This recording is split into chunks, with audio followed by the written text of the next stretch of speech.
When rappers brag about stacks of cash, foreign whips, and diamond chains, it's all supposed to scream, "I made it." It's all about the image. But the truth is, a lot of that wealth is faker than Soulja Boy's jewelry. Rented mansions, borrowed watches, photo ops with stacks of prop money, the whole thing can sometimes be a front. Sure, some of them are balling, but a lot of them are just playing pretend. From Bow Wow's private jet fiasco to 50 Cent's bankruptcy stunt, we're breaking down how these rappers are faking their wealth, getting called out, and scrambling to save face. Let's get into it. Back in 2017, Bow Wow tried to pull off the ultimate flex and ended up getting roasted into oblivion.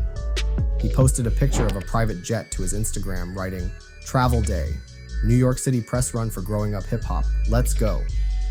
Except, someone on the same commercial flight spotted him flying economy and blew his whole spot up, writing, "So this guy Lil Bow Wow is on a flight to New York." But on Instagram, he posted a photo of a private jet captioned, "Traveling to New York today." To make it worse, the private jet photo was just a random image pulled straight from Google.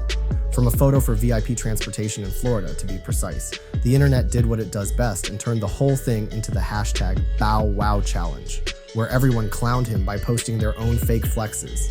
But explain the Bow Wow Challenge. I mean, he put up a private jet that wasn't his, so you were lying. Memes flooded social media, and Bow Wow's credibility hit rock bottom. He tried to play it off by dressing up nice and going on the Steve Harvey show, but it didn't really help. All hell just broke loose, and then, I looked up, okay. It was everywhere. Oh, so I wasn't on the plane. Oh, you just posted a picture you liked? Yeah. Well, what the hell's the problem? Because the way it looked as if I was taking the big boy jet going to New York, and really I was on Delta, first class. You know what I'm saying? Years later, he's still trying to shake off the label of a fake flexer.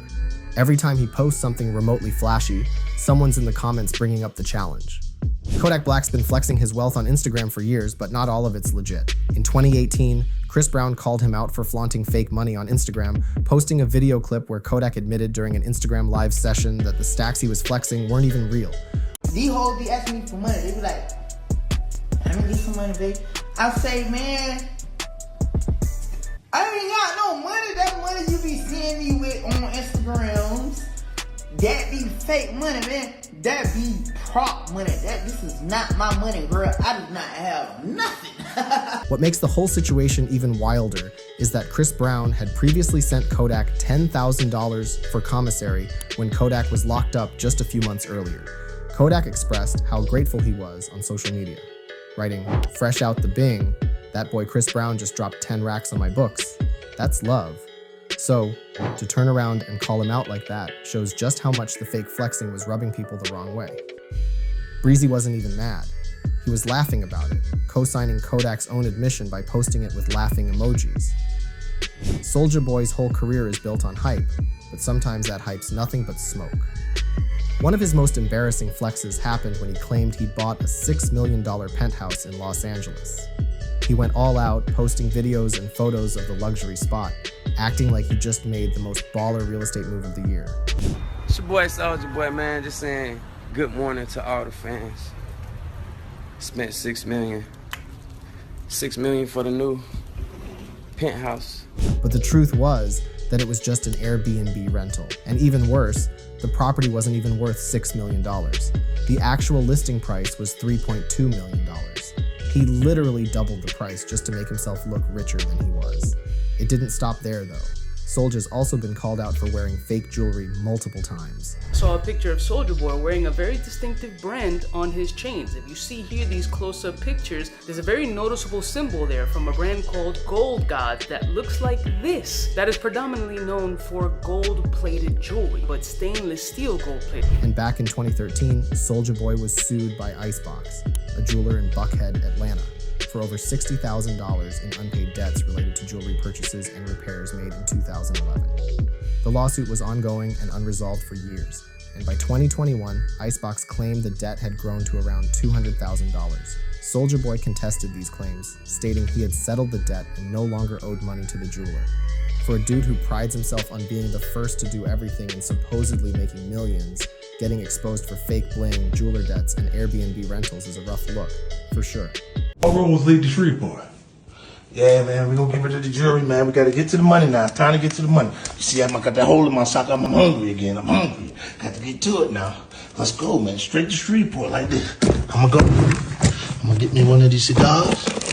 We'll sit there, we're gonna get something to smoke, relax. I'm gonna think about who lost the money. Cause I'm gonna get that money.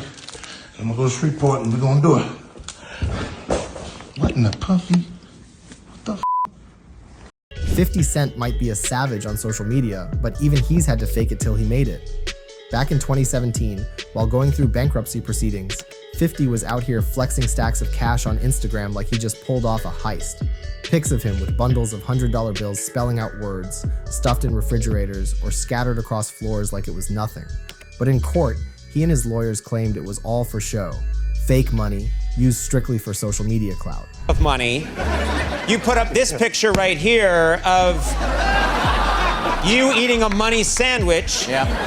Well, I for one can tell you how you went broke. Ants. So why were you doing that? My audience doesn't understand the difference between Chapter 11 and Chapter 7. He then said that Chapter 11 bankruptcy was more like reorganizing rather than being broke. And here's the thing about 50.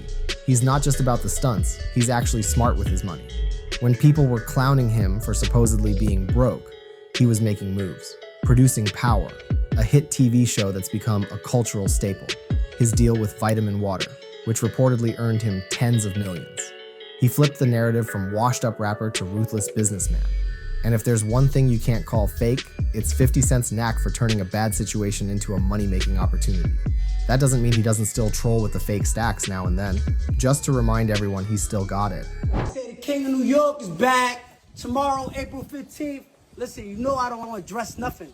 I'm never going to address nothing. Y'all believe what y'all want to believe. Tekashi 6ix9ine's entire image is built on controversy, clout chasing, and flexing wealth he doesn't actually have. After snitching on his whole crew, the 9 Trey Bloods, he got out in 2020 and went right back to doing what he does best, trolling. Posting videos of himself with rented Lamborghinis, Bentleys, and Ferraris, all lined up like he was the king of New York, mansions that looked like they were straight out of a luxury real estate catalog. But when the paperwork started leaking, it was clear he didn't own a damn thing. Look at that. That's 50. 100. Let's keep it going. 150. 200. 250. Turns out Tekashi's riches were as temporary as his rainbow-colored hair, and all that money was fake, which he eventually admitted to. That was prop money. Like I said, I ain't got it. And with his legal fees piling up, his attempts at a comeback weren't doing much to cover the costs. His post-prison music wasn't hitting like it used to, and the industry had mostly turned its back on him. So, to keep up appearances, he kept renting the lifestyle. Flashy cars, rented houses, and jewelry he probably couldn't afford. Tekashi's whole image was built on smoke and mirrors, but he never really cared if people knew it or not, as long as they were paying attention. Tyga's whole career is built on flexing luxury. Fast cars, designer clothes, mansions, the whole package. But the truth? A lot of it's smoke and mirrors. Between 2016 and 2018, Tyga was getting his luxury cars repossessed so often, it was like a collection agency had him on speed dial. Ferraris, Lambos, Maybachs, you name it, they came for it.